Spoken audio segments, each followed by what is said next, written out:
नमस्ते। हाय हाय हाय हाय। हेलो।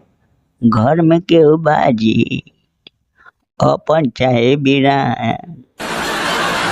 ए मेरा रू कहाँ बारे रे।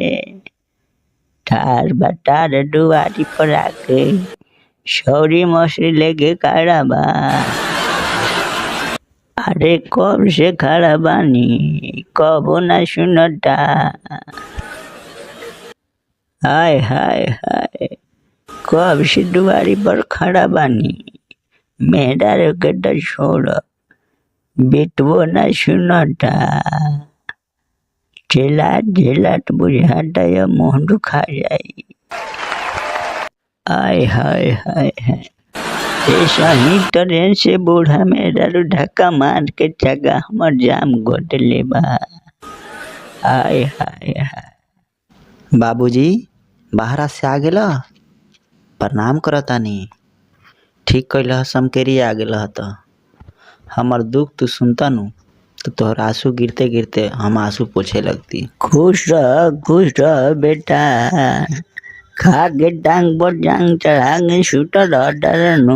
ना बाबू ना हो सिरहानी में खोल लगा उतरनी हमर ते। बाग बुड बक पान खोज चल महू सिरहानी में खोल धरा देतानी। हाय हाय हाय। अगर हम जनती की ऐसन हमरा निकामा बेटा के बुरा हाल होई तो मंदिर पर के पुजारी बना देती। अगरबत्ती देखावत रहे।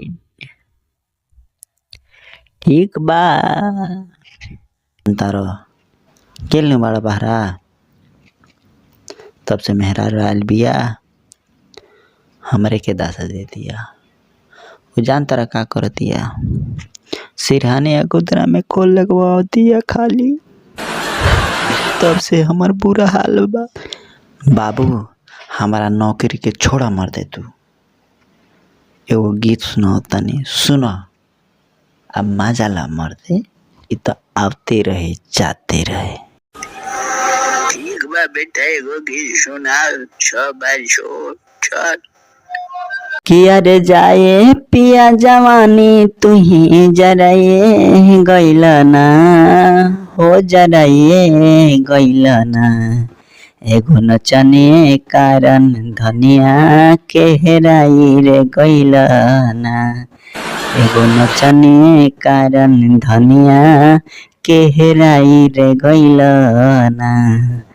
आधी आधी रतिया पिया बुलेटियो लेके जाला ओकर नचियो देखे जाला। आधी आधी रतिया पिया बुलेटियो लेके जाला ओकर नचियो देखे जाला। नाच के नशा में दूगो रोटियो नहीं खाला दूगो रोटियो नहीं खाला। अरे जाए पिया जवानी तू ही जराए गइला ना हो जराए गइला ना।